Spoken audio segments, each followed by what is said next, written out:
my biggest thing is, you only get what you ask for, right? Mm-hmm. And people call it manifestation or whatever it is, but it's like, if I were not to have asked for it, it would not have come to me. And every time I pick a market, it's because I have a good connection. And real quick, Yeah. to that point, that's the beauty of like putting everything out there for like the world to see. Like You for never me, know. when I want something bad enough, I'm like, I'll put it on social media because I know if I put it out there, now I have to do it. And it holds you accountable, but it also allows you to attract what you're looking for because now everyone knows, oh, Soli's looking for a hotel in Palm Springs. All right, guys, welcome to another episode of The Report. Today, we are in the studio here in downtown San Diego, and we got little partly skies outside, and we are coming off of the Midterm Rental Summit, I believe was the name of it, hosted by my man, Jesse Vasquez. But I'm excited because I got a special guest. I got someone who I've known for quite some time. I last saw her at the Bigger Pockets Conference out here in San Diego in October of 2022. She was hanging out at our Yacht Meetup.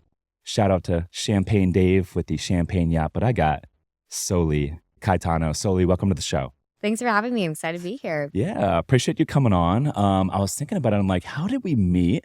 We actually met through Alex Becasa. We did. A lender. We did. Who is an awesome dude I'm friends with. You're friends with as well. And that was leading into the Bigger Pockets conference. And he was like, hey, you guys should meet each other. And then somehow we jumped on a call and we're like, let's do like a yacht meetup together. I don't know how that happened. Yeah, it was like, let's just throw a big yacht party. Yeah. And it was like, when you do those types of things, you never know how it's going to go. I had no idea it would lead to us like hosting like yacht meetups on the regular. I know. And It it's like looked a big awesome. hit. Yeah, it was super fun. A lot of great people there. Yeah, it was a good time. That was the first time I think I met Tony and Sarah Robinson.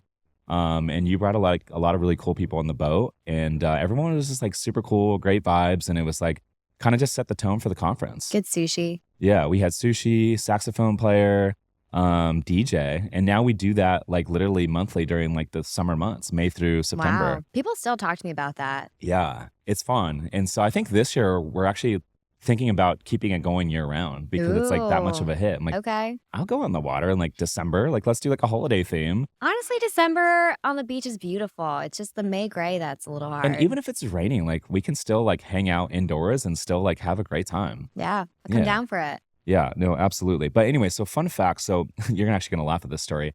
Alex he did the refi for me on my 11 unit in Cincinnati and another 8 unit building in Cincinnati. And I decided recently to sell my 11 unit in Cincinnati. We listed it last week and we had like multiple offers like right away. And we went under contract. Hard money, non-refundable EMD in Cincinnati. That's unheard of. But anyways, you invest in Cincinnati, by the way. I do. Yeah, so we'll have to jump into that. But anyways, so we buyer, blah, blah, blah. And Alex hits me up a few days later. He goes, dude, I thought I recognized this address. He goes, my buyer is buying your 11 unit.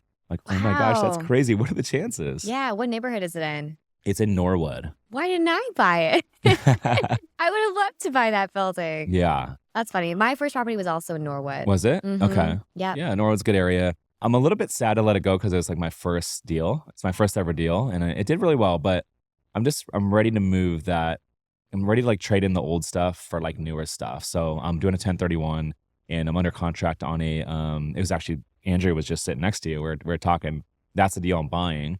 But I'm buying a 2009 built 4-bed, 4-bath with like a rooftop deck here in Mission Hills, San Diego. Newer construction for 1.65. And it's got views of the bay and downtown skyline, but it's like a turnkey short-term rental. And yeah, I'm just going to park my money in there. And, in 10, 15 years, that thing will be worth $3 million, where that 11 unit will never be worth $3 million. What a change. Yeah, it's a big change. But I figured my team can manage it. And then we can host like events there and that sort of thing. So it'll be fun. But fun fact, the seller of this property comes to our meetup. Wow. And she's like, oh, I know Rich, blah, blah, blah. And they're carrying some paper. So I'm getting it for low money down, which is great. They're carrying some paper. So shout out to the seller of this property. And I'm excited because they're going to actually allow us to take over the property right away. So we just sent in the EMD today, and they're going to let us to like take over the management of the property like right away before we even close. Because it's going to be like a 45 to 60 day escrow because the Cincinnati one's got to sell before we 1031 into this. And so they're like, hey, take it over right away. I'm like, cool, happy to do it. So Good it's for kind of a win-win. you. I feel like 1031s can be a little stressful if you can't identify a property fast Yeah. enough. So But this is the best way to do it. yeah, It's you like kind of you're hack the under contract on system. both at the same time, and then Yeah. like literally you'll close on one, and then the next day you'll fund another one. Beauty of meetups. Did you know the person before you went under contract? No, Oh, you but didn't. the listing agent, fun fact, is actually one of my buddies, and he's been on this podcast. Shout out to Seth. Seth is a badass, but Seth was a listing agent on this property. And when we submitted the offer, he goes, "Oh my gosh, the sellers come to your meetup." And Okay. so I don't know who they are, Do you but think they accepted it because it was you though? um, maybe that's part of it. I mean, I think the seller finance portion of it, I think that probably has something to do with it. But yeah, I'm grateful for it. I definitely want to meet them formally and maybe talk shop a little bit. Maybe we'll do a little closing dinner party. Have them on your Yeah, podcast. yeah. I love having closing dinners. Yeah, maybe we'll have another pod. Yeah. So, anyways, you were just out here at the short midterm rental conference. Yes. How was it? It was awesome. I think it was 600, 700 people. Cody That's Sanchez was big. there. Yeah, Yeah. she was really awesome. And you spoke.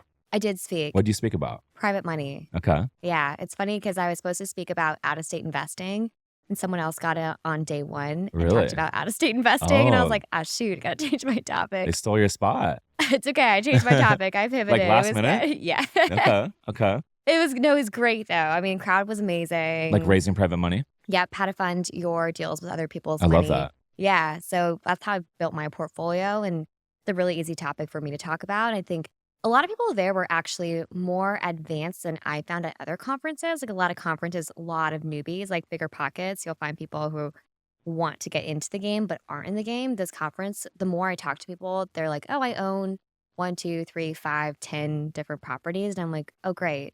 Let's talk about how you can now leverage other people's money to scale your portfolio. You've already got that credibility." Yeah, totally. And I feel like with that topic, even for folks that have already raised money for deals, like they are so into that subject because Always you can interesting. always get better. Yeah, I love hearing other people raise money. I feel like everyone has a different process, different system, and always more to learn. Yeah. So in the past, how have you, in terms of like raising private capital, how have you funded a lot of your deals? What do you mean? Like, Like, are you raising from individual investors yes, to fund your individuals. deals, and then Yes. you're getting a loan, and then the equity you're bringing from investors as well? So we're doing all debt. All debt. So yeah, so Yes. 100% financing. We're doing like the BRRRR strategy, or we're flipping and we're taking 100% debt. So 100% purchase price, 100% renovation. And then we're either refinancing or we're flipping it into a DSCR loan afterward. Okay, I love that. And so, do you typically set up like a separate investor LLC for each project? No, I mean, because they're not technically inside the entity. So we have our own entities for flips and for rental properties, but they're just the lender. So, like, imagine like Wells Fargo. So they're getting a mortgage on the property, but they're not actually involved in the transaction at all. It's really short term. So they're in the deal for Is it just a promissory note?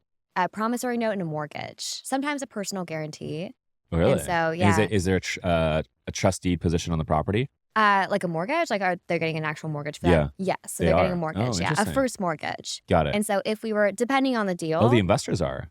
yeah. So Oh, there's okay. no equity from them. They're just getting a fixed return. Typically, it's somewhere around 10%. It can range from like 8 to 12%, depending on the deal, the term, the amount of money. And then when we refinance, we pay them back 100% and they're out of the deal. So it's Gotcha. kind of nice because there's a lot of people who come to me asking to partner. I'm sure with you too. It's all the time like, "Oh, I love what you've done. I love your portfolio. Can I like partner with you?"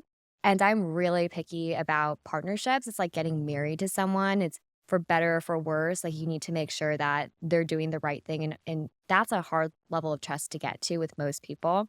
And so when people ask me to partner, I say, well, I'm not looking for active partnerships, but if you want to be a passive partner, this is what it means to be a private lender. And Mm, it's not as like simple. I think you have to do a lot of education on what private lending is because they don't know what it is. And so they're like, "What does that mean?" Like, just like you, does that mean I get equity? Like, how much money do I make? What happens if you default? And there's just a lot of questions. But once they hear like, "Okay, I get a fixed return," doesn't matter how the project goes. It can go terribly, it could go well. I get a fixed return. It's short term, so we can build the relationship. They're like, "Ah, I'm interested in that. Like, I'd be down to try that." And that's how a lot of private lenders end up coming to me. I love that. We the first hotel that I bought, the Black Sands Inn, I actually used that model. And so, but we used a lend, at the seller financed the deal, 70% of it. And then the rest we went to investors and we created an investor LLC and they invested in that investor LLC. And then that investor LLC lent to the property LLC. Oh, interesting. Right. Was it And like a so, fund, sort of? Like a mini not fund? really a fund. It was it was 100% debt. So we just parlayed 70% seller finance. The rest of it came from the investors and that was debt. And then at the refi, we used all that money at the refi to pay off all the investors. Okay. I've never heard anyone do it in that type of structuring, but it's a very similar concept.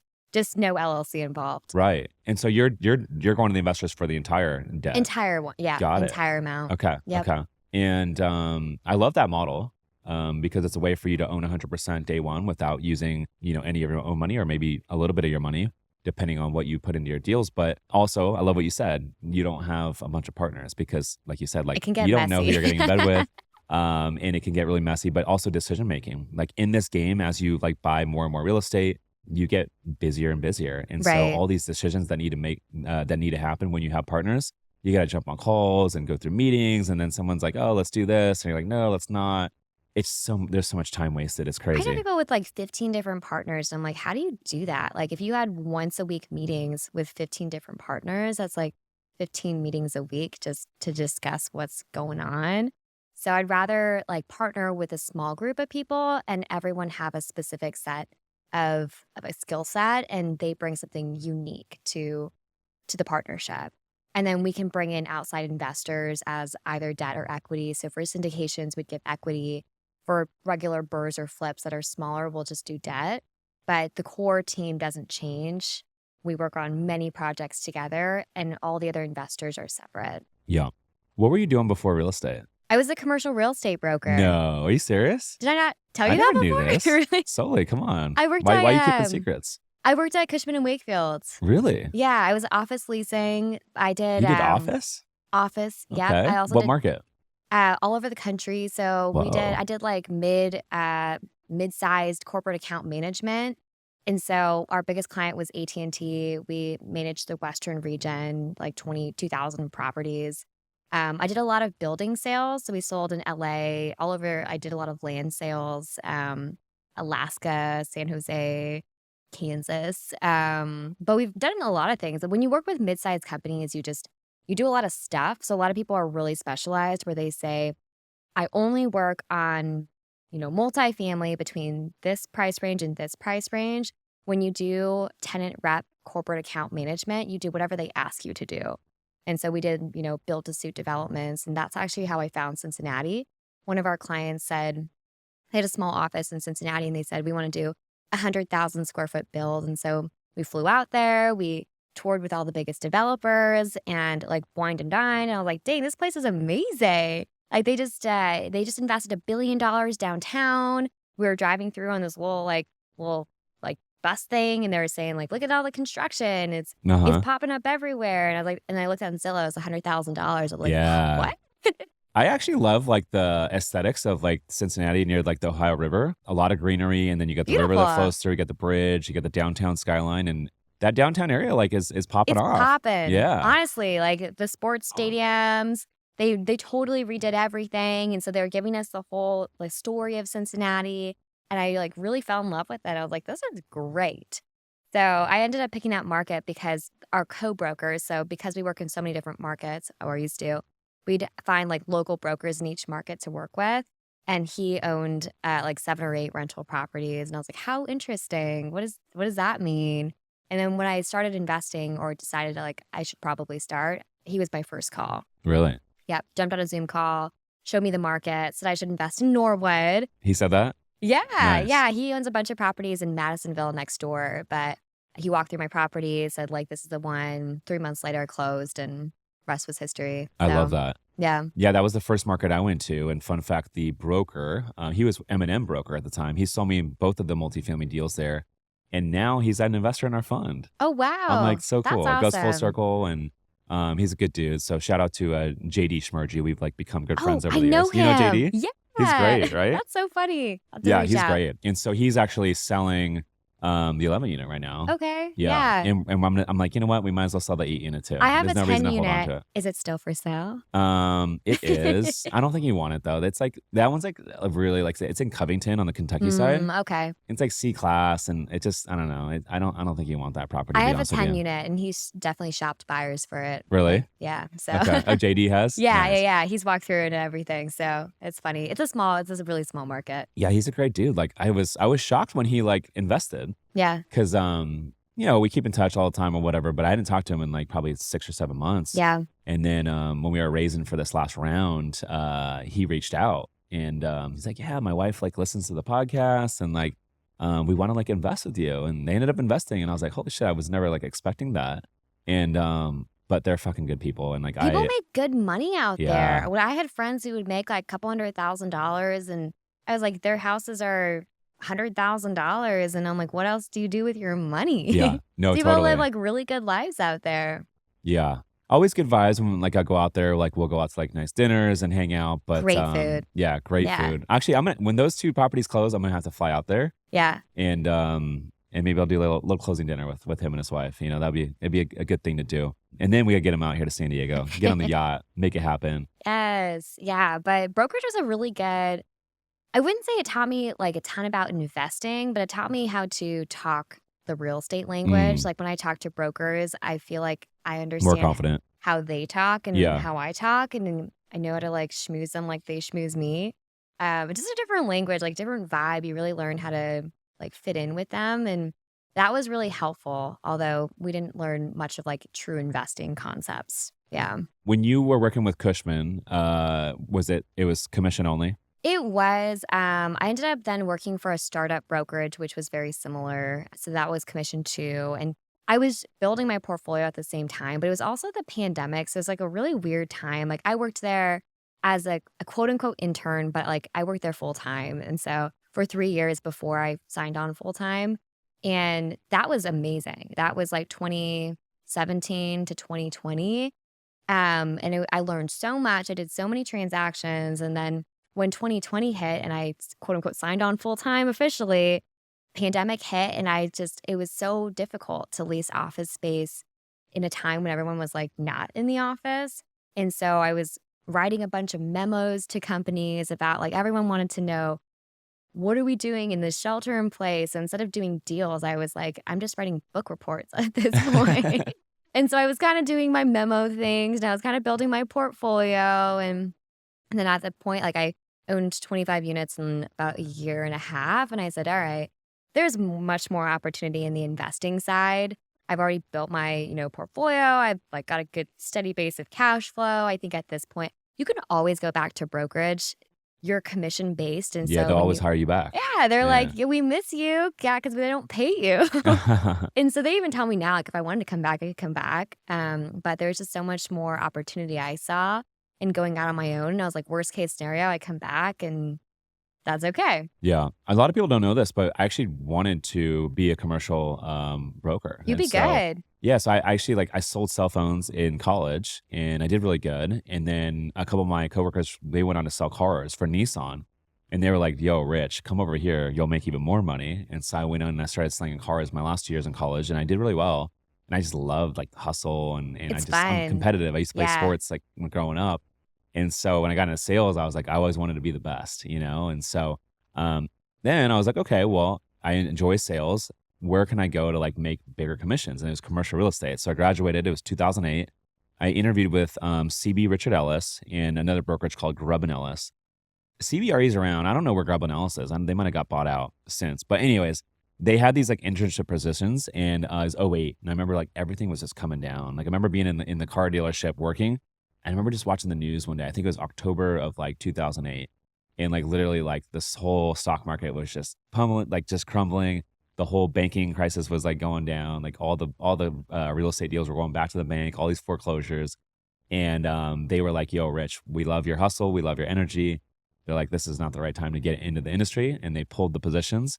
And I found myself in a car lot wondering, what am I going to do with my life? And then that's how I got into the ATC stuff. But that said, I always feel like if everything failed with what I'm doing, Like I know I could go like sell commercial real estate, or I could know I could go to like the car lot in like slang and probably make like Yeah. 250. You know what I I mean? know a lot of people who joined, like, my office when they were like, from other industries, and they joined when they were 35 or 40, and they make $1,000,000, like, their 2nd year. So, I like to say it's It's like good to have a backup plan. it's the industry where you can make the most amount of money with the least education. Like, be a good salesperson, you'll make $500,000, like, at least.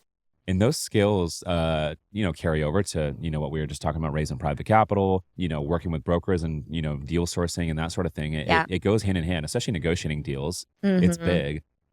They say like, if you're truly a sales expert, no one knows you're selling. It's true though, Yeah, right? yeah.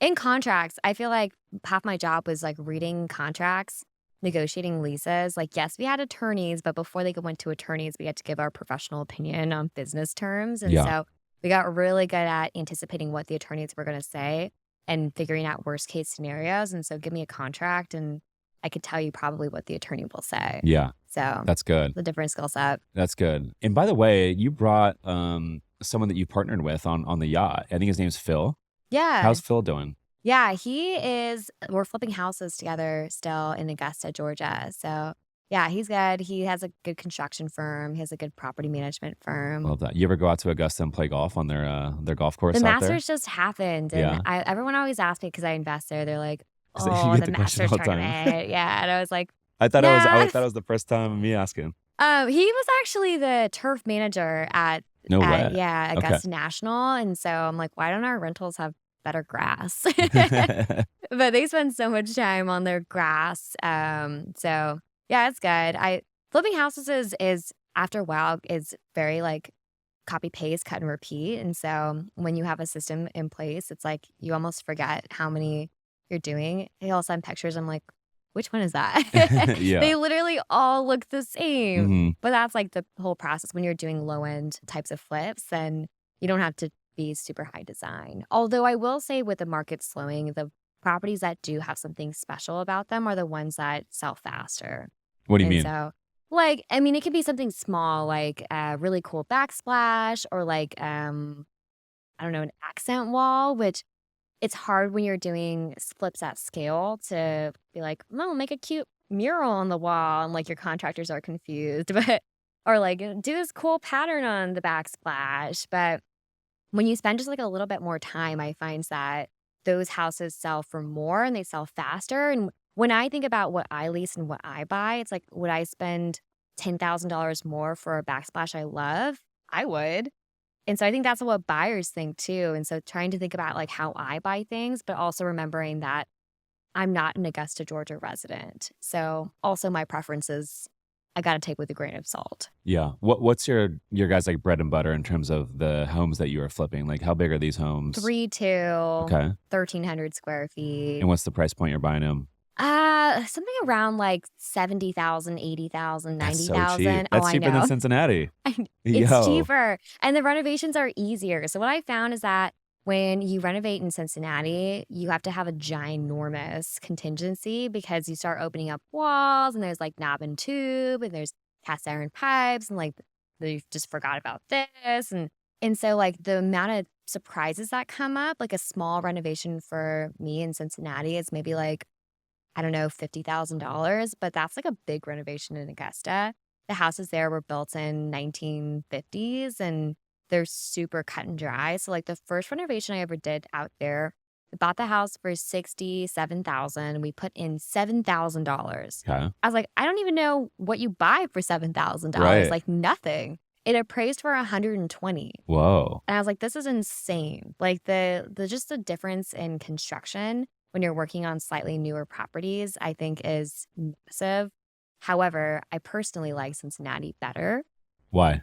Maybe it's just I like the market. When Okay. you go to Augusta, Georgia, no offense to people who live there, Hmm. I'm just like, what do you do here? I went and I lived there for a month and we went laser tagging. Oh my gosh. I was like, I'm not really sure Is it what to boring? do. I found it Yeah. boring. Small town. Small town, there's not really a downtown. And there wasn't very many young people. It's like a southern town, very conservative. And so when I think of like hustle and bustle, I think that there's pockets in Cincinnati that are growing faster. So maybe the market as a whole is not growing, really fast, but if you invest in the right zip codes, you're seeing your properties double in value within a few years.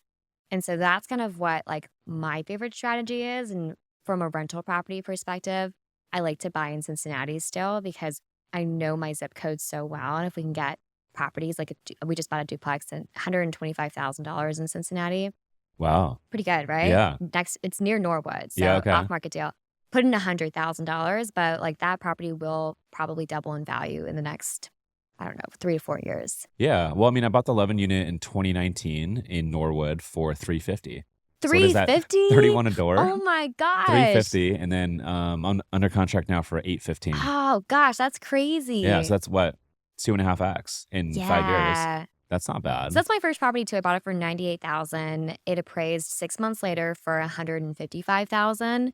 And I put like 10 grand into it, like really not that much. Honestly, the biggest value add was I put up a closet in Really? the dining room and called it a bedroom and Oh, nice. So you added a three bedroom. bedroom. Yeah. Yeah. Nice. But today it's worth like 180,000. I'm like, that's pretty good for just a, $98,000 property. But I know what you told me is like when we were talking 2 years ago in that restaurant is like, okay, but your property doubles from 100 to 200,000. You're talking 100,000, How many do you have to do to make $1 million? Where a lot, like honestly, it's a kind of a lot of properties to go well to make 100. I mean, and you have to wait a couple years where your property in Scottsdale, right? Like make $1 million in equity, Yeah. like super fast. It's like Yes. 6 months and you $1 million It's richer. it's perspective. I know. It Yeah. totally changed my mind. I was like, wow, honestly, I never thought about it that way.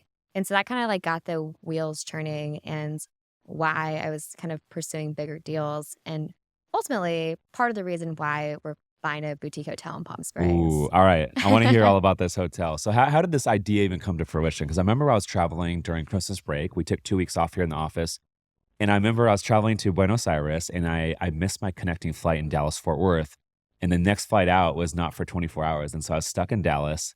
They put me up at the Grand Hyatt that was actually at the Dallas-Fort Worth airport. It's kinda cool. Like, you're, like, staying in a hotel, and your room is, like, overlooking the runway, so you're just, like, watching these planes take off.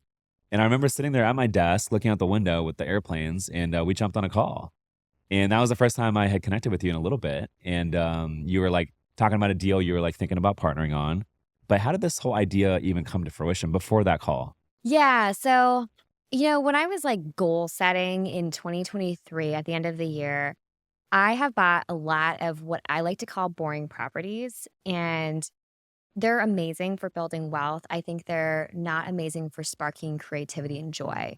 And so, copy paste, cut and repeat, cookie cutter flips, amazing for generating cash. But what I think about like lights me up is something that pushes the boundaries of like creativity and experience. And I was like, well, how fun would it be to work on that? So I always told myself, like when I got started, someday I'll work on something fun. And someday. And I never thought that someday would come so soon, but I realized that I had built, 45 units of like really boring cash flow. Yeah. And I was like, why not now? Like, Yeah. what am I waiting for? Hmm. And so I set a goal for, 2024 to get involved in the hospitality, maybe like I don't know, something that you own, like a 13, Uh-huh. 12, 10 unit non-staff like STR model. I'm like, oh, that could be cool. Like do a hybrid midterm rental, short-term rental, just something that kind of pushed the boundaries of creativity. And I could go a little higher end design. And then two of my friends, I saw a post on their Instagram, like, we're under contract for a hotel in Estes Park. And I jokingly, I just felt like a little tinge of like jealousy. And I was like, huh. They're really good friends. And I jokingly was like, do you need help raising capital on that? And then she was like, yeah, actually, we do. And so that's kind of how I got involved in that deal. That deal ended up falling apart because of like, it was 20 cabins and it was a development site where we could build like essentially we wanted to build like a geodome glamping site. That'd be pretty cool. It would have been What is a amazing. geodome? Um, Is that like it the looks like an sphere looking thing? igloo, like Okay. an igloo sort of And it's kind of see thing. through? Yeah, I mean, it's see-through on the top, like, there's a big skylight at the top so you can look at the stars, like, it kinda but it's fully there's a module that you put inside of it that's like an actual bedroom and a kitchen, full That's plumbing. pretty cool. What Yeah. does one of those cost to like put together brand new? $100,000. 100K. Yeah. Okay. Yeah. And what Roughly. do they rent for a night? Depends on where you are, but they can rent for like on the high season like 500 to $1,000 a night. Whoa. Yeah. Oh, if it's in a good location. Sure. And so the problem with Estes Park, in my opinion, is that the labor market's really difficult. It's a little closed in area. So like and then the weather is extreme. I remember talking to we flew out there, like talked to the lenders and they're like, "Are you sure you want to invest here?" And we're like, "What do you Really? mean?" And The they're like, lender said that. the lender's like, "I Whoa. just want to tell you that we had like crazy wildfires come over and shut the whole town down. We've had floods like up where the spot was when we were building. They're like, you need to build for hurricane wind speed, like Whoa. 180-mile winds." And we're like, "What? Yo, What that's is this crazy. place?" Yes. And we were right at the entrance of Rocky Mountain National Park, and it's a little bit of an older demographic. The young people just have not really entered the market yet. And so The young there's people are up there riding at Breckenridge, yeah, which there's is no one of my favorite skiing. There's no spots. skiing there. So I think that's kind of what's limiting it. And so when we were looking at comps, and you said the same thing to me, What I and said to you. you said because I was like, "Would you buy this deal?" And you were like, when I look at the comps, there's nothing supporting that top end of the market. When you're going to refinance, if you can hit the numbers that you want by like an NOI cap rate Mhm. basis, like sure, but per door, there's nothing supporting your valuation. And you told me that within 5 minutes of talking to you. And I was like, "Oh, he's so right." And so, anyways, it ended up falling apart. I think it was the best move because of the development. Like, I think the development could have been great. There was no comps. Like, that was a first of its kind, high end sort of glamping site there. And I always ask people, like, how do you comp those things? Yeah, it's tough. How do you have an ADR? Like, we were pulling Mhm. ADRs from like, I don't know, 90 miles away because they didn't exist yet. And so pitching to investors, it's like, how do you support that? It's really difficult. So that one dropped. And then we were sad. But real quick, Yeah. like I've gotten deals under contract where we do the entire due diligence and we end up canceling. And it's like, it does suck for a little A bit. And lot you're of like, oh money. man, it's kind of a bummer. But Yeah. like every time you do that, you become a better version of yourself. And like it's not a waste of time because like think about all the lessons you Yeah. learned We learned and a all the lot. experience that you gathered. And like now the next shot you get, you're that much better. And so each time I've done that, people are like, oh man, it sucks. We had to cancel. I'm like, no, that was a fucking learning experience. It was. And It it's was. part of the fucking game. And I think what is interesting is like I would not have really like seriously got into boutique hotels unless I happened to see that they were under contract because Mhm. I don't think I was going to seriously start looking. I was just in my head like eventually I'll do it. And then I saw it and then after working together we're like, "Oh, this is a really awesome team. Why don't we just keep looking for the next property?" And so we ended up looking. I love California. I'm from the Bay Area. I love San Diego. I love Santa Barbara. And so I was like, how about we look in California markets, but there's already a high demand and there's higher comps that support what we want to do. For sure. And so I went to do you know Amy Majuri? I do not. Oh, you Who's should that? talk to her. Yeah? She teaches private money, Okay. like, but she has like a big group she's Really? amazing. I love Okay. her. And she lives out here in San Diego? Austin. Austin. Okay. Yeah. And Cool. so she was hosting like a kind of a mini like creator summit type thing where there's like 15 real estate entrepreneurs in a room. And I was one of the people I sat next to just happened to say like, "Oh, I own a boutique hotel in Palm Springs." And I jokingly was like, "Oh, fun. Like, want to introduce me? Like, do you have an agent I could talk to?" And she's like, "Yeah." And so introduced me and I talked to him and 2 weeks later was in Palm Springs, and I was like, "This is crazy." Like, honestly, like, my biggest thing is, you only get what you ask for, right? Mhm. And people call it manifestation or whatever it is, but it's like, if I were not to have asked for it, it would not have come to me. And every time I pick a market, it's because I have a good connection. So Yes. I toured Palm Springs. And real quick, Yeah, to that point, that's the beauty of like putting everything out there for like the world to see. Like you for never me, know. when I want something bad enough, I'm like, I'll put it on social media because I know if I put it out there, now I have to do it.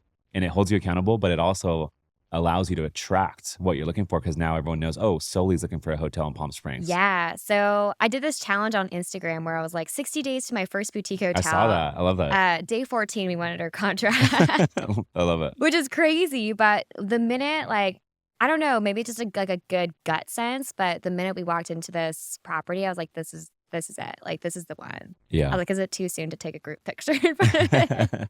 As a busy real estate investor or entrepreneur, time is money and first impression is everything. Every day to make it easy on myself, I wear Built Basics clothing. Whether you're a girl or guy looking for workout gear, joggers, shirts, button-downs, hats, or shoes, Built's got you covered. Super comfortable, tight in all the right places to make you look fresh and clean all the time. Visit BuiltBasics.com and use promo code SUMMERS20 to receive 20% off of your order. Again, that's BuiltBasics.com. That's BYLT Basics.com. Use promo code SUMMERS20 to receive 20% off of your order. Now back to the show. I love to move quick too. Like when I have a new idea, like here at the office, I'll tell the team, they're like, all right, when are we going to do it? I'm like, Tomorrow. we're rolling it out in 24 hours. Yeah. They're like, well, what about Yeah. this? And I'm like, no. Saw it, I'm like, don't worry about all the stuff. We'll figure it out. Just roll it out. underwrote it, put an Yeah. offer in the next morning. We're under contract like right after that. And I was like, wow, this is crazy. Like it just, I mean, what I like the most about the Palm Springs market though is it's luxury. Like there is cheaper stuff. Like we're buying it for $200,000 a key, but there are comps like Soho House just bought it for $1 million a key. I was like, $1 million, but there's a lot of comps out there that are like 300,000, 380,000 that are unrenovated comps. And the renovated comps are 450, 475, 500 a key. That's great. And so there's just a lot of room in the So deal. what's the story behind this deal? The seller, how long's the seller owned it and why are they selling it? A super rich person bought it, the story is it was a gay nude resort. Really? Yeah. A There's gay a lot of nudist resort. those. Okay. There's a lot of those in Palm Springs. And they bought it, and it's funny because it's like the walls are so high. It's like a big 10-foot concrete wall, so no one can see inside. They bought it. They wanted to, renovate it. They had big dreams. They have a lot of money, and they wanted to build this like crazy wedding platform, and the city denied them. And they're like, "We're done with it. We're not going to work on this project anymore." And so it sat vacant for like 2 years. Just Really? yeah. Finally, they're like, "We're going to just sell it. We're going to get out." They were working on some other stuff. It was just kind of like. So this thing hasn't operated with guests in 2 years. Yeah. Yep. Interesting. Okay. Did they close up the walls? They painted it white. They put it on the market, and they were sophisticated buyers though. So I think they're like, I don't know, 80-year-old or something. Like very sophisticated real estate investors that just have a lot of money. And so put together like a credibility package that was pretty legit. I know that they had a couple other offers before that, but the feedback was that they seemed wishy-washy and they didn't seem super credible. And so we put together like a big credibility stack and turned it in with our offer. And he's like, I like these guys. Yeah, I love that. So tell me what you put in the credibility stack. It was like bios, our plan for the property, our vision, which is maybe a lot, but we really felt like this was the one hotel experience. And so again, like I don't have hotel experience. I have a lot of like furnished rental experience. We have a big portfolio. Partners had a co-hosting company, so had like management experience, and then they were in a hotel mastermind. So had like all his experience in there too with past like hotels that he's done. So it was maybe like 10 pages of information. And I think it just showed like an extra level of we care about this and we're serious about it. And we were able to move super fast. So. I love that. I do something similar for like lending. So if I need to get some like certain lending done, we'll put together like a 3 or 4 page deck with like photos and like our business plan, like renderings of what we're going to do to the property, and then some like high level numbers. And then I will record like a 5-minute Loom video. I do the same thing. And Yeah. I will literally just go over the business plan, kind of like tell them a little bit about myself and just kind of walk them through the deal. And I don't know if these lenders watch it, but it helps secure lending, especially if it's like a new lender. And and it works. But I've never done that for an offer. But I wonder how that would work. Like literally submitting an offer and then doing a short 5-minute video to the seller, to the broker, just explaining like why you want to buy the deal, demonstrating your ability to close. And it's an opportunity for them to kind of get to know you a little bit too. People like a little personal touch. Yeah. And so like one of my partners is like a big architect and has worked on billion-dollar projects. And so like putting in even that, it's like we've done architecture development, like build to suit development for billion-dollar projects. And it just shows a lot of credibility.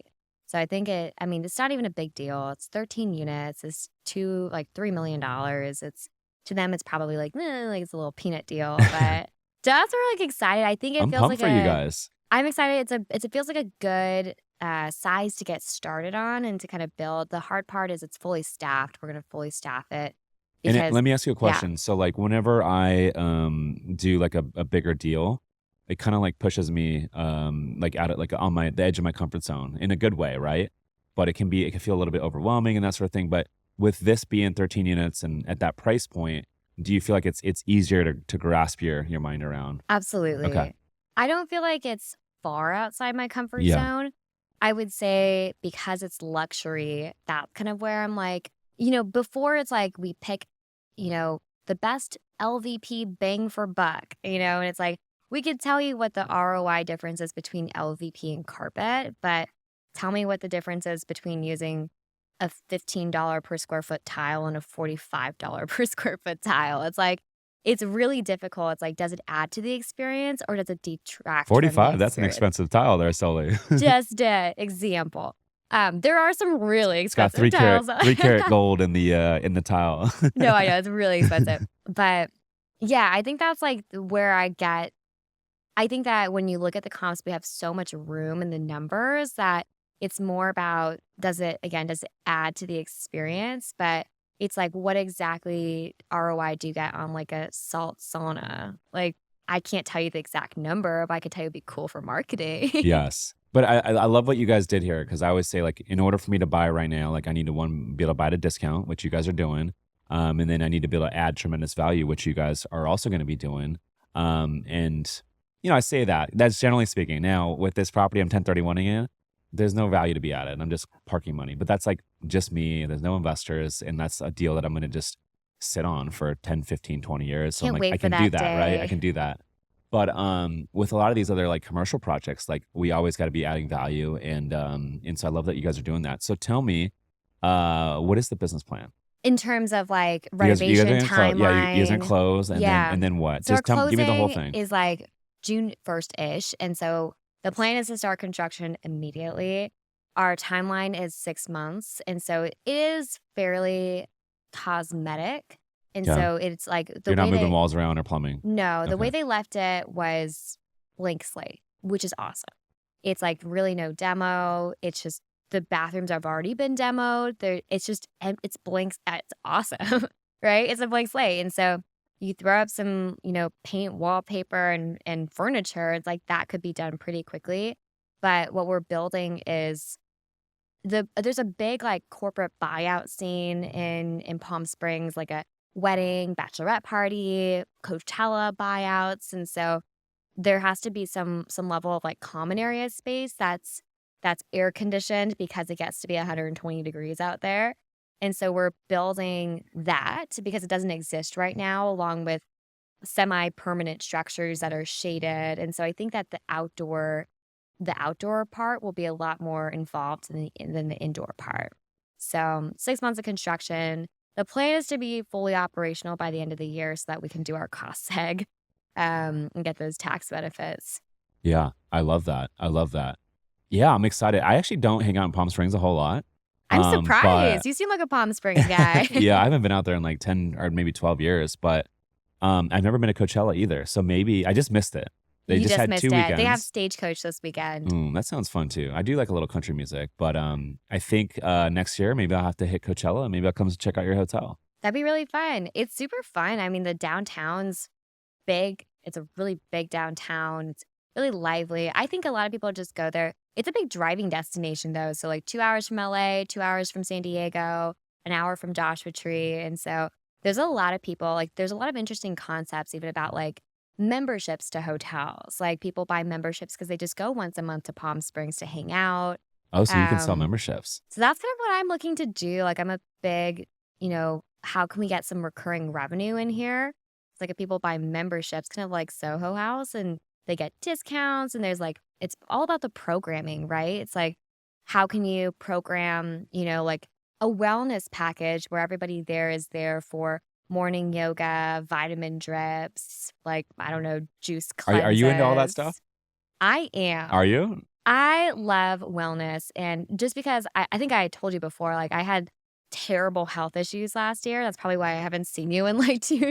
years. You feeling better though? Everything's good I'm now? like way better now, but it Good. took me like an You look great. entire thank you. Yeah. Like a whole year to like get rid of like all the bad health stuff. And so now I'm just like, if I could do that for my like quote unquote job, like I Yeah. gotta go try all the masseuses in town for work. Like ugh, that's so fun. Right. So I think hospitality, there's so much more room to have fun.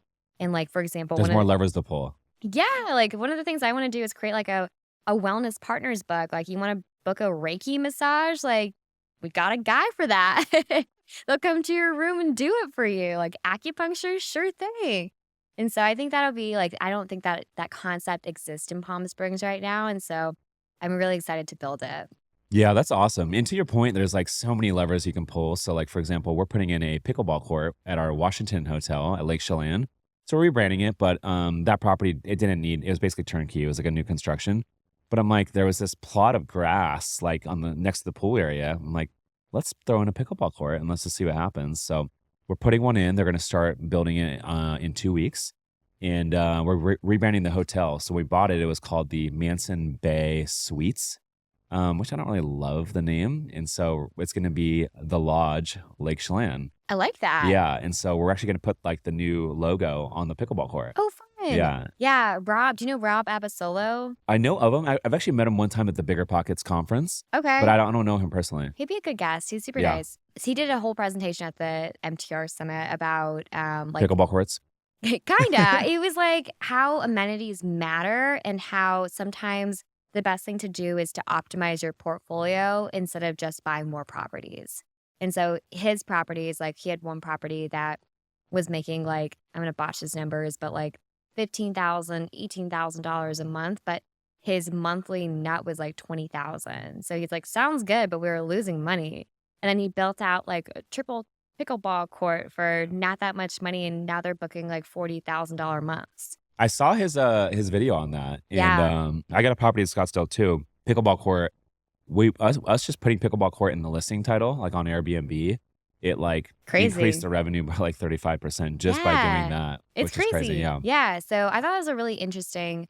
Yeah. So like there's like the buyouts, the food and beverage is a big thing, just like weddings, events. Palm Springs does a great job at programming in general. Like there's Indian Wells, Yeah. There's there's gambling there, right? Casinos. there's a I do like casino, to play poker. there's Modernism Week. And so people are What is like, that? it's like I don't know, like a week where they talk about modernism, but apparently it's a big deal in Palm Springs. Like everybody's there and it's booked out. There's like Pride, which is a big deal because the whole area became like booming because of just, I don't know, like LGBTQ people who ended up creating gay nude resort. Yeah. There's a bunch of Um, those out there. there's a ton, Yeah. and I toured some of them. Good, yeah? It's hard to sneak in. It's hard Is to it? come up with it. Well, you gotta talk your Without being way. creepy. It's like, hi, I'm here because my gay friend wants to host a wedding. Oh, And there you they're go. like, Okay. you know, it's men only, right? And I'm like, yeah, I won't be there. You could probably get away with it. No, they let me in. Yeah. I was like, I'll close my eyes. And they're like, you've seen worse. So it was fun. I'm really excited. It's definitely a new chapter, but I'm still buying what I like to call boring real estate. If you have the systems, you have the team, why not? It's just, why not do a little bit more of like, if you can, why wait? I could say someday forever, or someday I'll work on something fun, but like, it's cool that someday happens to be now. Yeah. No, totally. And to your point, I think like the more that you push yourself to like do bigger deals and to like kind of like push your comfort zone a little bit, the quicker you grow. And I've noticed it, at least for me, like we like to make a lot of decisions quickly. And a lot of the stuff that we do, we self-manage. And so when we have to make a decision, we don't like jump on calls with a bunch of people and like go through grueling hours and hours of like meetings to make a decision. We just make a decision and go. And I'm Yeah. like, even if it's the wrong decision, it's okay. We'll Learn make a fast. pivot, Fail fast. and we can pivot really quickly. And Yeah. that's like the beauty of like having like your own, just being like fully like vertically integrated and not having a ton of partners, is we can just pivot like left and right as quick as we want to. And when you can do that, you can grow just so much quicker.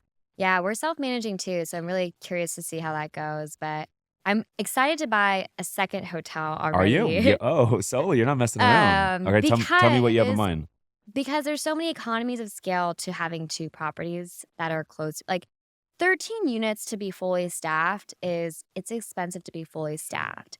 If you had a property across the street that was 20 units, but you shared a lot of things, yeah, like, that is way more efficient. And so I think having another one, it's just the economies of scale are so big. I think the perfect size is maybe, like, 20 units, 25 units, and 13 is just, like, on the cusp of being a little too small, but I know some, like, 9-unit properties that are fully staffed too, so people make it work because people want that, like, high touch, high nightly rate type of thing. Like, if you're gonna charge $1,000 a night, you better have someone to hand you a drink. Mm. So, So um when you say fully staffed, what kind of staff are you going to have at this hotel? so for the smaller hotels, I've heard that people have general managers that double as, like, quote, unquote, "bartenders." We'll have 2 part-time so that they overlap, and if one goes out of town, but then they're on call as well, and then just a staff of cleaners. So that's really what fully staffed means, and then VAs on the back end to deal with, like, if people check in at 1 a.m. type of thing. We're Sure. not gonna have someone sleeping there overnight. Right. Okay. Yeah. Yeah, that's cool. We operate for the most part remotely when we can.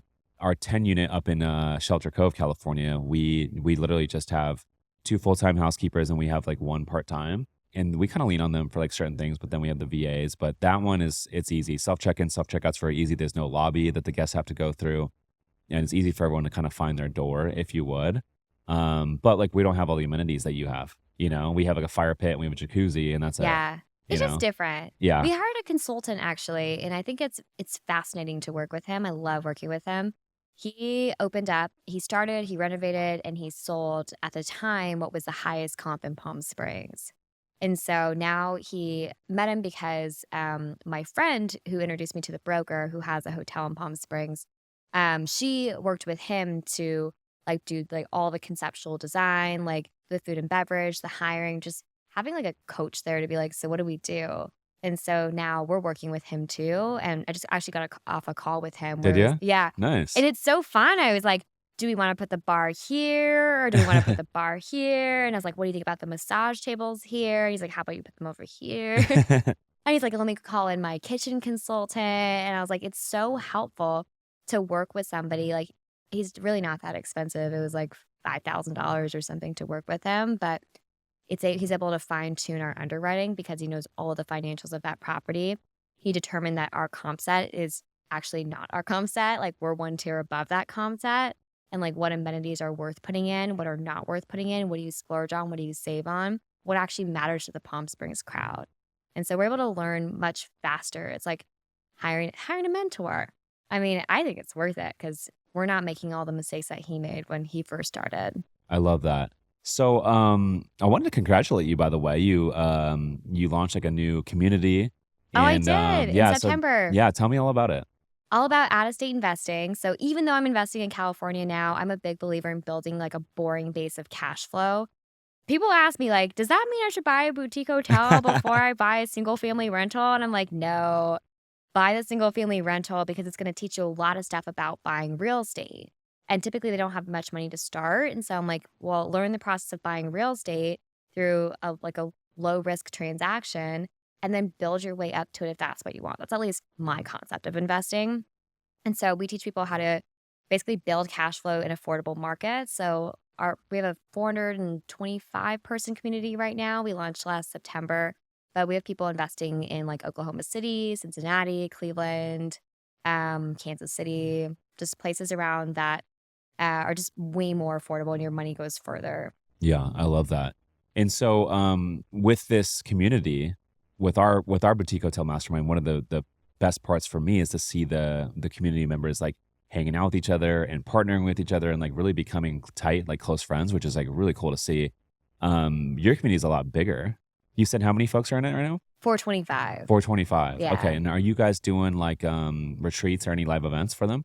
Our first event's actually in May, Really? so I'm What are you guys doing? excited. We're doing a conference in Los Angeles, in Oh, Hollywood. I love Yeah, that. In I'm really Hollywood. excited. In Hollywood. Fancy. I know. Red It's gonna be carpet? like it's gonna be like a wellness and real estate event, actually. So like Aloe Yoga is coming out and we're doing some yoga, like we're doing some surprise wellness integrations and stuff like that. But I would say, I mean, it works similarly. Like we have small meetups, like members will meet up A lot of our members are actually based in California, funny enough. So like Mhm. Los Angeles, San Diego, and the Bay Area. So we'll have like regional meetups with people. And so they still get like we tend to tag, we have a whole like custom platform, but depending on what they want, where they want to invest, and where they live, we'll introduce them to members who relate to those things. Okay. That's pretty cool. And are you gonna do more than one a year More than one event? Like a live event. event? Oh, I don't know. It's a lot Event of work, planning is right? hard. I It know. is. It's like also expensive. So I was telling someone that for like 100 people, 100-person event, $100,000 to throw. It's really expensive and it takes a lot of time. So I guess it depends on how well it goes. If it's like, dang, this is amazing, then maybe we do one virtual one. So I hosted an event last September, which is actually what we used to launch the community. But that one was big. It was like 10,000 people virtually. And so I think it's fun to do both. I mean, when you have an in-person event, all the East Coasters are mad because they're like, we don't want to fly across the country. So I think we'll probably do one in-person and one virtual event and then just like smaller meetups regionally. Yeah.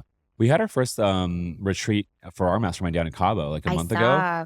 and it was so much fun. And I was like, "Oh, we gotta do more of these." That was Yeah. my When's your takeaway. next one? I don't know. I think we're gonna try to do some sort of like thing at least like once every 3 months. Okay. Oh, They that's they often. probably won't be like as dialed as the Cabo one. We'll probably do something like that like once a year, maybe twice a year. But I was thinking at a minimum, like once every 3 months, like let's do like a cool like weekend event out here in San Diego, and we can go out on the water. We can do like a couple good like speaking like engagements, and then like just do some cool stuff and really network and hang out, go out to some nice dinners and enjoy each other's company. But I was thinking, to your point, yes, live events are really challenging, and I think the idea is like, I mean, a lot of folks that I know that host these big like conferences, like they're taking baths, like they're trying to break even. That's the goal, and then maybe they'll make money in the back end. But like a lot of them are fronting a lot of money and then they don't make it up, and Oh, they're like, poor oh my gosh, there's Jesse. a I know. gap. I was like, Jesse looks so stressed. I love Jesse. He's really nice. I was like, dang, Jesse, take a deep breath, like go take a bath, like go relax. Your event is He texted over. me on like Sunday. He texted me like Sunday, like late evening. He's like, "Hey, dude, like one of my speakers canceled last Oh minute." no. He's like, Oh, "Would you?" because he had a baby, He's like, "Would you right? be interested in jumping in?" Oh, you couldn't do it? I told him possibly, and I was like, "When would it be and what time?" And he's like, "Well," he's like, and we went back and forth, and then we didn't end up doing it. But I don't even know That's what the time so slot was. stressful. But he didn't feel like boutique hotel investing was going to be conducive with like his audience. Mm, Yeah. And so he told me, he's like, if you could spin it to like corporate rentals, and I was like, dude, yeah, I don't do that. that's very specific. Yeah. I was like, I don't do I don't that. know anything about corporate He's like, do you do rentals. corporate rentals for your hotels? And I was like, dude, I don't. Someone asked me, and I was like, what's that? It's like so Yeah. niche. I cannot answer any questions about corporate rentals, but Yeah. it was a really good conference. But But anyways, these conferences are like, they're tough to throw, right? And especially the bigger ones. Like we saw our STR WealthCon in Nashville. I've gone 3 years in a row now, and this one was like the biggest one. And they are not going to do another one next year. oh He did no, 3 in a really? row, and I'm like, yo. Oh, And so I'm seeing the trend. I'm like, man, it's tough to throw. Pineda's he's doing one every 3 months. I WealthCon know. in He's like the Vegas. only person who does it. Yeah. And so he seems to have it pretty dialed. But anyways, as much as it is a challenge, I go to these conferences and I'm like, I kind of want to throw my own once a year starting July of On 2025 boutique hotels. in the summer. No. This is going to be like everything. It's going to be all entrepreneurship, business, real estate investing.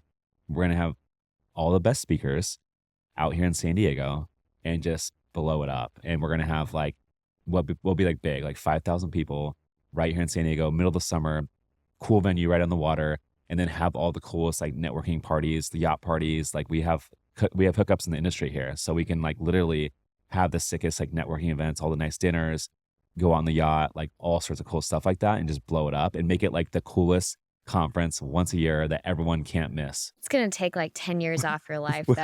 are your thoughts? Is that a crazy idea? I would say that from like we're about a month out. The most stressful part is ticket sales. And if you feel like you've got like all good, we could sell this thing out easy, then it wouldn't be stressful. But I think like midterm rentals, people booked the conference without even knowing who he was because they're very interested in the topic.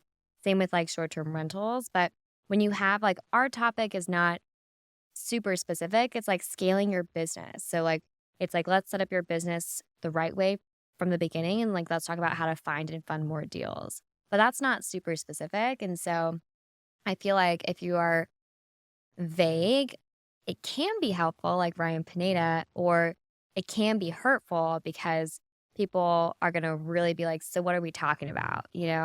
Limitless is really successful. They have, I don't know, 2,500 people, 3,000 people. It seems like a kind of similar vibe. But ticket sales are like, because you can pre-sell the tickets, but then you need to prepay like the hotel stuff, and you're just like, I'm fronting like hundreds of thousands of dollars, I and like, know. I hope I can sell it. And then that means that it just takes away, like, I don't want to say advertising space, but kind of like you can only really advertise one, maybe two things at once. And so it's a trade-off. You choose to talk about your conference at the expense of talking about other things. 100%. So Yeah, it would have to be like bring in all the best speakers, and probably compensate like a couple people, especially the keynote speaker. yeah, And then stack as many like big names as you can. And then I don't know. you would have to make a big push. I mean, how much do you think it would cost to host an event like this right on the 5,000 water in people? San Diego with 5,000 people? Ballpark. $1 million bucks. $1 million? That's Yeah. not too bad. Because let's just do the math. So if we sold 5,000 tickets at, let's just say Probably average more. cost of 500 a ticket at 5,000. Maybe That's 2.5. Do you think you could host it for 2.5 all in? And you could probably use some of that money to pay probably 2 or 3 like big name speakers to come out. it's probably way more than $1 million. I think you could host it for 2.5, but I think that I wouldn't want that stress. And that's the other thing. It's like, okay, now it's going to distract you from your It's business distracting. for like 90 days leading It's up to it. distracting. I Yeah. will say that. And so it's like, sure, you could make a couple $100,000, but it's like, what do you I wouldn't trade? even do it to make money. I would like the goal would be to break even. Okay, yes. Okay, so it's like, sure, builds your brand. People recognize you. It probably brings opportunity, street cred, whatever, but at the expense of what? Like, whenever you choose something, you're giving up something else. And so what could you spend your time doing that could be much more valuable? And I think that's where events for me are hard. It's like if I went all in and I was like, I want to do events, I think I could get really good at it. But I found that it was a little bit distracting from everything that I wanted to do. So attention is really focus and attention is like the most limited resource. And the more successful you are, the more opportunities come your way and the harder it is to say no. I 100% agree with you. Like, I think to get to where I am today, like from when I was an air traffic controller, government employee to where I am today, a lot of that was about saying yes to opportunity. And now for me to get to the next level, it's about saying no to a lot of opportunities and really focusing on one thing, and that's growing the business and all the stuff that we're doing here within the hospitality space, getting better at the content, getting better at the podcast, getting better at the Yeah. media. So it's like, does getting better that at- conference help it you aligned? get there? I guess it would be a brand perspective that would come out of it. I don't know. Okay, so part of me is like, it's a distraction. Yeah. But then the other part of me is like, man, it sounds pretty freaking badass. And what if it goes well?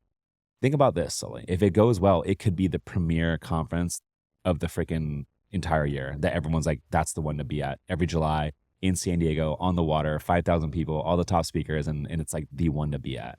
I would play to win. So if we're going to host a conference, the first one I'd be like, we're going to make a splash. This is going to be right out the gate, the best conference. Yeah. But It's a big gamble. That's a It big is a big- gamble. it is. It's hard to get that many people. There's a lot of you people could in take San a Diego. big bet. You could easily lose $1 million. You could lose $1 million. Yeah. And so if you want to take that shot, go for it. I think there are probably things you could do with your time that would be less of a risk that would do a similar thing. Like you could spend all that time to build your podcast and invest some money in your podcast. And could you reach 1 million more people? I think you could. And so do you want to reach 1 million people? Or 5,000 Or do you want to people. reach 5,000 people? Ooh, that's good. Hey guys, real quick, the only way this show grows, the only way we continue to bring on bigger and better guests is if you guys rate, review, and share the show. So if you could take 2 seconds or the click of the thumb to review on Apple or Spotify, it will mean the world to me. But more importantly, we'll be able to reach more entrepreneurs and more real estate investors and help them build wealth through this podcast. Now back to the show. Okay, so I want to switch gears here a little bit because you and I kind of got into like the content game around the same time. And then you blew up. You did too. You blew up more. And so I want to ask you, like, I have a lot of questions in terms of like what you're thinking of the algorithms now. They're always like changing constantly. But like, what was like the turning point for you day one to be like light bulb moment? Okay, I'm gonna start posting daily content. Because it's a big decision for a lot of people, right? Yeah, I'm just trying to think back at like, so this was like 4 years ago when I started my Yeah. Instagram, Okay. and I don't think that I like, because it was during the pandemic. No one had anything to do. I was baking bread, like whatever. And so to me, I was like, oh, this is fun. I'm just gonna vlog what I'm doing, and it was honestly just a passion project. Didn't expect it to go anywhere. Started gaining traction. When I started to like monetize it a little bit, so I was coaching a little bit, like doing small coaching cohorts and finding a few investors here and there. By that time, I maybe had like 30,000 followers though. And I was like, maybe I should like try to take this a little seriously. And so I hired an assistant to help me like post more frequently. Okay. And I think that the algorithm, I mean, everyone complains about it today, but I think it was much better like a year or two ago. Why? The reach was so much bigger. Like if you go look at the head of Instagram, Adam Mosseri or whatever his name is, I love looking at his video comments. Everybody's angry. Give me my reach back from 2022. Give me my reach back. You're crushing us. We hate these new features. Give us our reach back. And so everybody feels it. Like it was a lot easier to get videos that had 100,000, 200,000, 300,000 views. And right now it's like you could have 1 million followers and you get like 25,000. Yeah. It's very sensitive now. I've It's noticed. really So like sensitive. it's almost becoming like TikTok. TikTok's very sensitive, and like Post a if lot. it's a Yeah. good video, TikTok will like send it to the moon. Yes. And then if it's like not good, it will get You like get like it'll get 200 likes. And I feel like I used to judge people when I saw they had a huge following, and I'm like, only 200 likes? And now that's like my page sometimes. If it's like an post, like it just doesn't go anywhere. And that never used to happen. Like my old posts, every single one was like, at least it went to 50% of my audience. And now it goes to like 5% yeah. sometimes. I agree with that. It's definitely a lot more sensitive. And they are, they basically decided, hey, we're gonna put viral videos in front of people. And then if a video is not good, like we're just gonna shut it off. We And just shut it so, down. but I think for them, they've realized if they just play viral videos for people, they're gonna keep the watch time up. And that's really the name of the game for them.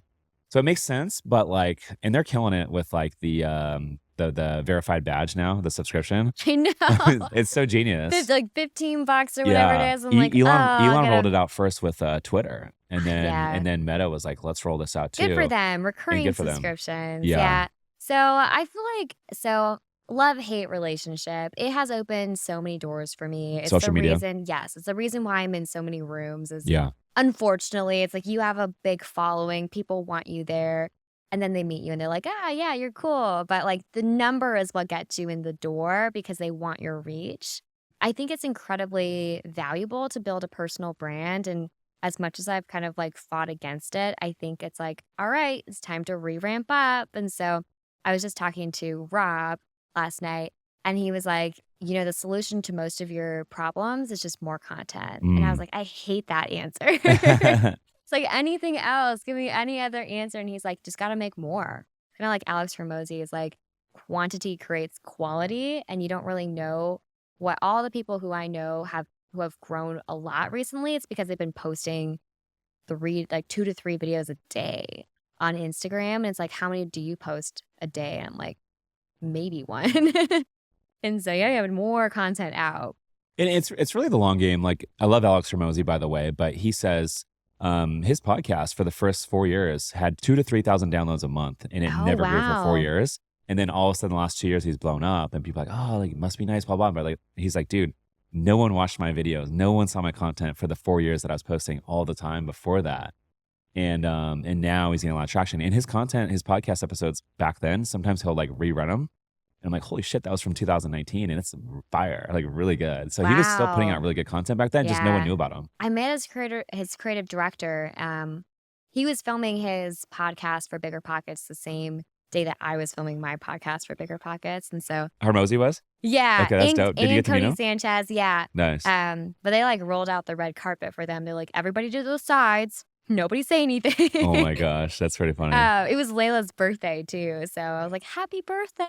Aw. Nice to meet you. Yeah, they're great. They were great. They were really great. I learned a lot from watching their stuff. And I feel like there's a lot related.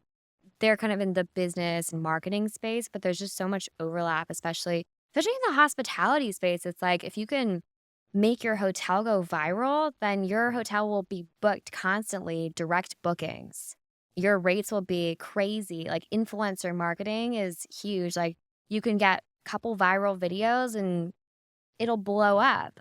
And so that's kind of what I'm excited to do is like my skill set in the team is in marketing and it's in branding. And so what an interesting gift to be able to give to the group is like, let's try to make this thing a viral hotel. Yeah, I love that. So what platforms are you posting on right now? This is where Rob is like, bad Soli. I only Instagram. Okay. Yeah. And I think it's because it's the place like I think I should diversify. It's more so I'm looking for somebody to run my social media. So if anybody here There you wants to run go. it, let me I'm know. sure there's listeners out there that would love to. Yeah. There's someone listening to this right now that would love to. I mean, you're already putting the content out on Instagram, and so it would take 2 seconds to post on TikTok, Facebook Reels, and YouTube But Shorts. so I do, well, I guess I used to do YouTube Shorts. YouTube's tough for me. YouTube's tough. We haven't figured out YouTube yet. Is really difficult. It takes a lot of time. It takes a lot of tweaking. And so I'd love to get on, even LinkedIn. I honestly feel like You post on LinkedIn? So I try to, but I want to. I see like Investor Girl Brett. She does a lot of LinkedIn. Really? I didn't know that. And she gets a lot of Engagement. like engagement. And so my network is a bunch of commercial real estate brokers. And like I worked with at my second company, I worked with a lot of startup founders. And I'm like, these people are like money. And so if only they knew what I was doing, like my professional network would start investing with me. And so I'd love to get into LinkedIn, especially on like the membership side of things. A lot of people, like a lot of companies are like, they don't look on Instagram. They look at your website, they look at your Google reviews, and they looked at LinkedIn. And so if you have a presence there, I think it's easier. I think a lot of people look at Instagram though now. You think so? I think so, yeah. I think it's the most commonly used platform. So I think like if you're doing a transaction or like you're working with a lender, I think they all look you up on Instagram. I believe that. And I actually have my Instagram, like I have a button under my email signature. So my signature is there, the headshot, and then it has a button for Instagram, Facebook, and LinkedIn or TikTok, one of the three. Okay. I want Yeah. to do Twitter too, because I have some friends who, Twitter, yeah. yeah, it's like, I don't know how Twitter works. Are you on Threads? I am. Yeah. Do I post? No. Okay. I have a lot of followers on there because Yeah. people just transfer. Sure. And those are easy. That's easy content. Like people love that stuff. I And then you could know. literally, you can make a Twitter post and then copy and paste to Threads, screenshot and put on Instagram. And now you're hitting 3 platforms in like 5 minutes. I just need And people someone love to that do stuff. it for me. There you go. Okay. So whoever's out there who loves making content, come my way. Yeah, A lot of- absolutely. A lot of stuff to build. So you need another Parker, and Parker planted an idea in my head yesterday. We are going up to shoot a podcast up north with DJ. Shout out DJ Young, new podcast, but he's a professional pickleball player. And he came on my pod and he was inspired to start his own. I'm like, dude, you totally should. So he like ripped it and started his own. And so I went up there. But anyways, yesterday Parker's like, dude, we should hire another content person, a second person full time in the office. I'm like, okay, well, sell me on it. Like, what are we gonna get out of it? And he's like, dude, we'll be able to post like double the shorts, double the reels. He's like, we can do 5 episodes a week on the podcast versus 3. And I'm like, well, hold on. I'm not gonna record 5 episodes a week. And he's like, well, we can like literally take like highlight clips from all the past content. And even if it's like a mash it 12-minute together. segment, yeah, like a 12-minute segment on Soli and Rich ripping on social media content and branding, right? And then boom, that's another episode. That's what like You know what I mean? yeah. But people have like themes too. So like I listen to a lot of Amy Porterfield's and Okay. she'll do like a 12-minute segment. Like this is just me and you talking. It's not an interview. It's just Yeah. whatever topic it is. And like I'll talk to the camera for 7 minutes. And Yes. if you could just do a bunch of those, you could film the entire year in just a few seconds, right? So I personally really like those. Like I like quick listening hitters. to interviews, but you never quite know where they're going to go and if they're going to be good. Yeah. When you listen to solo episodes, I feel like they're very intentional. I have a very short attention span. And so if people, start talking about something random like this, like it's super random, but it's like, I didn't come on to hear about this. Like I'm going to turn it off. But 10 minutes on a podcast about a certain specific topic, I love it. 100%. What is the number one key for you to get like a Instagram reel to like do really well or like go viral? These days, I don't know. If I knew, I'd be doing it every day. It used to be, so what I found for me, it was sharing numbers. I don't know why, but like People like people stats. love seeing my cash flow. People love seeing how much money I lost specifically to the dollar. And then I also think that the posts that do the best, maybe not the biggest reach, but do the Uh-huh. best on my page are very vulnerable mistake posts Okay. or like Where you're just being something, completely honest with something that maybe went yes, a south. mistake or like a real life issue that people don't like to talk about, but talk about. Like when I had a parasite a year ago, like everyone wanted to hear about it. So let's talk about it. And it's weird because it's like, it's my page is maybe 90% educational, but 10% is just like they want to know you're a person. And so I would say there's like different types of posts. There's the ones that go viral, and then there's the ones that really nurture your audience. And they're worth different things. They are worth different things. I But agree with people will that. remember, like I remember the weirdest things about people, or I'm like, oh, I love that spaghetti recipe you put. And it's like from a year ago. So you never know. Like people resonate to really strange things and they remember different things. And I think you just need to add a little bit of both to your social media. Totally. Yeah, we're always like Parker and I meet like every Monday and we're like, all right, what's the content plan this week? What reels are we putting out? And what's the plan? How can we get better? And we'll rip and like we're always just trying to get a little bit better and a What's little bit working for better. you right now? What's the hooks? It's the first 3 seconds. And so What's your favorite hook right now? we're doing a lot of podcast content. Okay. And so the hooks are always changing. Do you So feel we like have to that go off of works? because these are like organic conversations, right? Me and you Yeah. are just having a conversation right now. But we will meet after every episode and be like, okay, what's the title? And then what are potential clips that we can clip out that will do well? Sometimes I'll have an episode and there's like 10 clips. And then sometimes I'll have an episode and like we're like, I don't know if there's any. And that's just the Well, let's that's get just on our clips. What is this episode that's the named? that's the nature of it. But we're always like, okay, it's the first 3 seconds is everything, and it's the hook, and then taking out all the boring parts in between. And like you said, people love the numbers, they love the quick facts, the stats, the stuff that people want to like save and share, and then that's what holds the watch time. I feel like yours that went viral before, because I was watching pretty closely, were your entity structures. Like there's a couple of them with a whiteboard that I was like, dang, these videos are like millions of views. I need to get back to the whiteboard stuff. I've kind of gotten away from it. We've been doing so many podcasts that like a lot of the short form is just like podcast stuff right now. But what we've been doing is really branching off and like doing a lot of topics outside of real estate investing, I've seen which has kind of been good. And at Botox, first, yeah. And at first I was like, testosterone. well, yeah. And at first I was like, well, I don't know if like the audience is gonna like be into that. But it's been cool because we've had a few videos like pop off that are like completely random topics. And I'm like, okay, it's cool to know that I don't have to talk about real estate investing. Do You you know see what I a mean? follower conversion though from that? Not as high. It's much lower. So like the videos that pop off that are not real estate investing or wealth or like anything about business, Right. they don't have a big follower conversion. I But think the that's the ones, question though. Is like, do yeah, you want to even attract those people? I mean, I think it's great to have viral videos right, on any topic, right. but if your page, when they go to it, like you only have 5 seconds for them to decide if they want to follow you or not. And if a thing goes off where it's like, I don't know, about something random, like professional pickleball Testosterone. or testosterone, like they expect to go to your page and see like, or like buff guy. And Yeah. it's like, well, you are buff, but I'm not. I'm just getting warmed up, Soli. I'm not on the testosterone yet. no, are you going to No. try? It's definitely in the cards. Like everyone that's on it, that's like my age or older, they're like, Rich, fucking game changer. Like you need to get on it right Is now. it just like steroids? Is Like that what it is? Dr. Botox was on a couple weeks ago. He's like, dude, I just got on it a month ago. He's like, it's a game changer. How so? Feel better? It's like, yeah, boost your testosterone level, but it's like, it's not like you're going to the back room at the gym in the locker room and like some dude's pulling out a backpack and like shooting you in the ass. It's not like that. It's like monitored. They're checking your blood levels, your T levels, and it's like monitored by a doctor. So it's like completely Interesting. safe and legit. All right. Well, let me know So how it goes. I will I'll de- actually listen to the podcast. I'm sure you'll share it in a solo episode about Yeah. testosterone. Now, the one thing I'll say about this is like, yes, you don't convert a lot of followers with the random content that pops off, but we're reaching a bigger audience for it. And so my vision with the podcast really is to kind of do what Joe Rogan does, is bring in, he has an emphasis on like, MMA fighters, but 80% of the time he's bringing on all sorts of different guests, doctors and My athletes and favorite actors. And so, is UFO specialists. ooh, that's I've really been good. listening to a lot of those. Yeah, that's really good. So, and for me, I get bored having like real estate conversations every single day. And so I'm like, it's good for me to also have like other conversations. That's how I learn. That's how I grow. But I think to like really like throw a big net with the podcast and really scale it, we got to bring on different guests. And that's kind of my vision for it. Do you feel like social media is for everybody? Do you think everybody should have a social media presence? Everyone should be on social media. Now, should everyone put out content? No. No.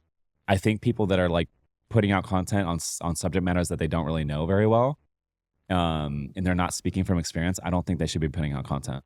Although I started my Instagram before I had any rental properties, but I wasn't teaching. I was just documenting. You're documenting. And so There's I a big think difference. anybody can document. And honestly, it's much more inspiring to watch somebody document than to have somebody jump on and say, I'm worth $5 million, but you missed the whole back end of the story. Yeah, I agree with that. And I think it's important to document, because if you're going to like, your goal is to buy real estate and then eventually start raising money and getting lending. If someone goes to your page and you have nothing about buying boutique hotels and you're trying to get a loan for a boutique hotel, you're trying to raise money all of a sudden for a boutique hotel, and someone goes to your Instagram and there's zero stuff about real estate investing, there's not going to be a lot of trust there. Right. And that's actually why I started this series, because I knew that like the whole 60 days to your first boutique hotel thing, I was like, I'm doing it so that I can curate my audience and teach them that I'm pursuing a new asset class. Because if I just randomly try to raise money off of an asset class no one has heard me talk about, Yeah. they're gonna be like, where did this come from? Yes, exactly. This is super random. So you're sprinkling it in now, which is good. But you already have the clout for the real estate investing. So it's not like, oh my gosh, I'm doing this brand new thing. Like when I was doing multifamily and then I did my first hotel, like investors were like, they had no They didn't concern. care. They didn't Yeah. they didn't care at all. I think it's a pretty small too. So if it was maybe like a $10 million deal, they might be like, Yeah. maybe you want to partner on that. But it's small. Like 13 units is very similar to the other properties I own. Yeah, So absolutely. nothing crazy. Well, Soli, I appreciate you coming down and hanging out. Always a pleasure to catch up. I'm a big fan of everything you're doing, and yeah, keep inspiring, keep crushing. Come to Palm Springs soon. I will definitely come out, dude. How can the folks get in touch with you? Instagram, as you've heard, best place to go. It's lattes and leases. Lattes and Leases, one of the best handles out there. She's Soli Cayetano. I'm Rich Summers. Listeners, thanks for tuning in. We'll see you in the next one. Peace.